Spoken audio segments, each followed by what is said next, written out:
Hello, everyone. Today, I want to tell you a story about my life. My name is Lily, and I am 28 years old. I have been through a lot, and I think my story will teach you something important about love, trust, and heartbreak. This is not just a story. It is my life. It's a story about how I met my husband, how we fell in love, and how things changed after marriage. I will tell you about our dating life and how perfect everything seemed at the beginning. So, let's start. The beginning. I still remember the day I met Jack. It was 5 years ago. I was working at a small cafe in New York City. Jack walked in wearing a black suit, holding a leather briefcase. He looked confident and charming. I was at the counter, and he smiled at me. His smile was warm and friendly, the kind that could make anyone's day better. He ordered a cappuccino, and when I handed it to him, he said, "Thank you. By the way, you have beautiful eyes." I blushed. No one had ever said that to me before. Jack started coming to the cafe every day. Sometimes he brought flowers for me, small ones like daisies or tulips. At first, I thought he was just being kind, but then he asked me out for dinner. I was nervous, but excited. He took me to a cozy Italian restaurant. Over pasta and wine, we talked for hours. He told me he worked in marketing and loved his job. He listened to me like no one else ever had. He made me feel special. For the next 2 years, Jack and I were inseparable. He would surprise me with handwritten notes, take me on long drives, and bring me my favorite chocolates. On weekends, we went to the beach or watched movies at his place. One evening, while we were walking in the park, Jack stopped and said, "Lily, you are the best thing that has ever happened to me. I can't imagine my life without you." Then he got down on one knee and took out a ring. "Will you marry me?" he asked. Tears filled my eyes and I said, "Yes." It was the happiest moment of my life. We got married 6 months later. It was a beautiful summer day. I wore a white lace gown, and Jack looked handsome in a navy blue suit. All our friends and family were there. We danced under the stars, laughing and holding each other close. Jack whispered in my ear, "I promise to love you forever." I believed him. For the first 2 years, our marriage was like a dream. We bought a small apartment and decorated it together. Jack loved cooking, so we spent many evenings in the kitchen, laughing and trying new recipes. On Sundays, we would sleep in late and have breakfast in bed. He was my best friend, my partner, my everything. I trusted him completely. But life is not always what it seems. Slowly, things started to change. Jack became distant, spending more time at work and less time with me. At first, I thought he was just busy. But then I started noticing things that didn't feel right.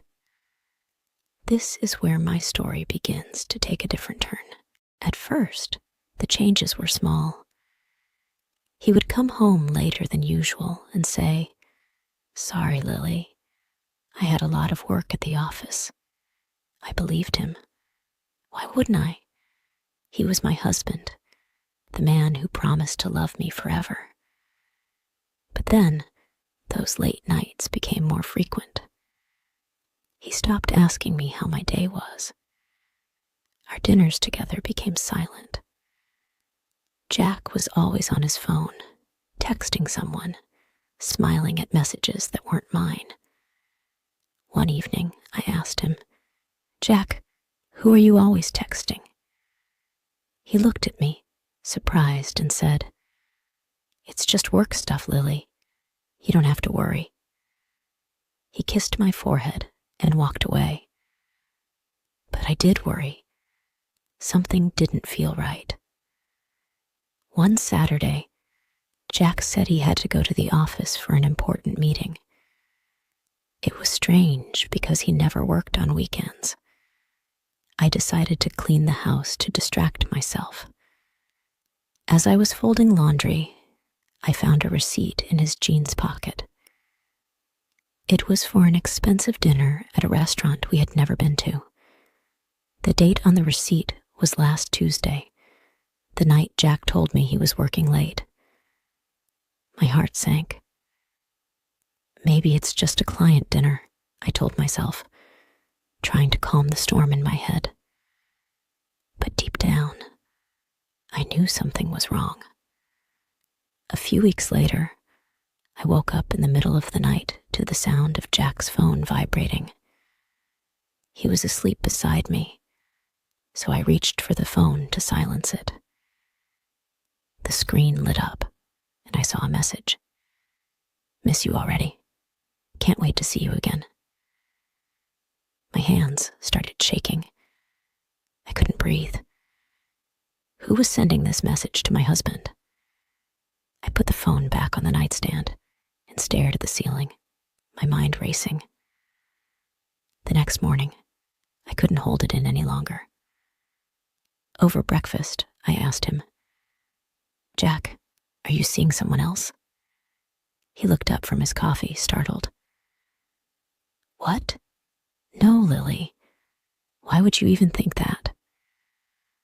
I pulled out the receipt and placed it on the table. "Then explain this."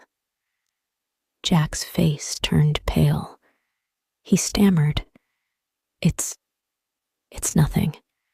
Just a dinner with a colleague." "Which colleague sends you messages like this at night?" I said, showing him the text. He was silent. That silence spoke louder than any words ever could. Jack finally admitted it. There was another woman. Her name was Clara. She worked in his office. "It just happened," he said. "I didn't mean to hurt you." I felt like the ground beneath me had disappeared. The man I loved, the man I trusted with my whole heart, had betrayed me. "How long has this been going on?" I asked, my voice barely a whisper. 6 months, he said, not meeting my eyes. 6 months. For 6 months, he had been lying to me, sneaking around, and sharing his love with someone else. The days that followed were the hardest of my life. I couldn't eat. I couldn't sleep. Everywhere I looked, I saw reminders of Jack. Our wedding photo on the wall, the coffee mug he used every morning, the couch where we used to cuddle and watch movies. I cried until I couldn't cry anymore. My heart felt shattered into a million pieces. One evening, I sat alone in the bedroom, holding my wedding ring in my hand. I thought about all the promises Jack had made to me. I promised to love you forever. But those promises meant nothing now. I kept asking myself, why wasn't I enough? What did I do wrong? Could I have done something to stop this? But then I realized something important. It wasn't my fault. Jack's choices were his own. As the saying goes, once a cheater, always a cheater. The hardest moment came when I saw them together. I was walking to the grocery store when I spotted Jack sitting at an outdoor cafe with Clara. He was laughing, holding her hand, looking at her the way he used to look at me. It felt like someone had punched me in the stomach. I turned around and walked away, tears streaming down my face. That night, as I sat alone in the apartment, I realized I had a choice. I could let this pain destroy me, or I could find a way to rebuild my life. I looked at myself in the mirror and said, "Lily, you deserve better." I sat alone in our small apartment, the silence pressing against me like a weight I couldn't lift. Jack had packed his things and left. The emptiness was overwhelming, but it was also a chance to find myself again. I didn't know where to start. The man I thought was my forever had broken every promise, shattered every dream. But as I sat there, staring at the ring he had left behind, a thought came to me. This isn't the end of my story. The first thing I did was pack away all the reminders of Jack, our photos, the gifts he gave me, the notes he used to write. It was painful, like ripping off a bandage, but I needed to clear the space to make room for something new. Next, I decided to focus on myself. For too long, I had been living for Jack, putting his needs before mine. Now it was time to ask, what does Lily want? I started small. Every morning, I would get up, make a cup of coffee, and write in my journal. I wrote about my pain, my fears, and my hopes for the future. Writing became my therapy. I also started going for long walks in the park. At first, I avoided the places Jack and I used to go. But then I realized, why should I let those memories control me? So I walked through those places, one step at a time, reclaiming them for myself. One day, during one of my walks, I saw a little girl trying to fly a kite. The kite kept falling, but she didn't give up. She laughed, picked it up, and tried again. Watching her, I thought, if she can keep trying, so can I. I decided to take a painting class. I had always loved art, but never had the time for it. The first time I picked up a brush, I felt something shift inside me. It was like I was pouring all my pain and anger onto the canvas. One of my paintings, a stormy sea with a small, shining sun in the corner, became my favorite. It reminded me that even in the darkest moments, there is always hope. I also reconnected with old friends. I had pushed them away during my marriage, too focused on Jack to notice how much I needed them. When I told them what had happened, they hugged me, cried with me, and reminded me that I was not alone. One day, I came across a quote that changed everything for me. Holding on to anger is like drinking poison and expecting the other person to die. I realized I needed to forgive Jack, not for his sake, but for mine. Holding on to the pain was only hurting me. So I wrote him a letter. I didn't send it, but I wrote everything I wanted to say. I forgive you, Jack, not because what you did was okay, but because I deserve peace. After writing that letter, I felt lighter. As the months went by, I started to love myself again. I looked in the mirror and saw a strong, beautiful woman staring back at me.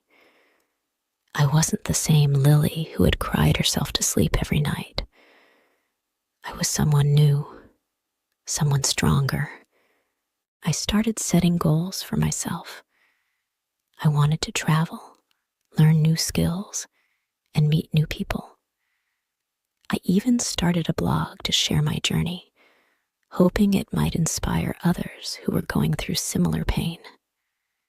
One evening, as I was writing a blog post, a thought struck me. Sometimes life breaks you, so it can rebuild you into someone stronger. Pain is a powerful teacher.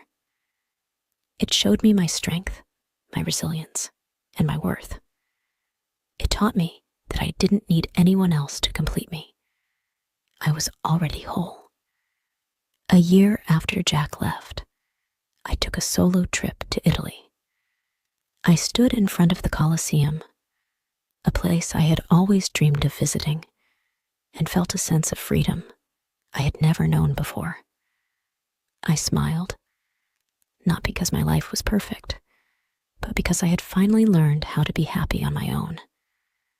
Motivational lessons for everyone 1. You are stronger than you think. Life will knock you down, but every time you rise, you become more powerful. 2. Pain is a teacher, not a punishment. Use it to grow and become the best version of yourself. 3. Let go of what hurts you. Forgiveness is not about them. It's about freeing yourself.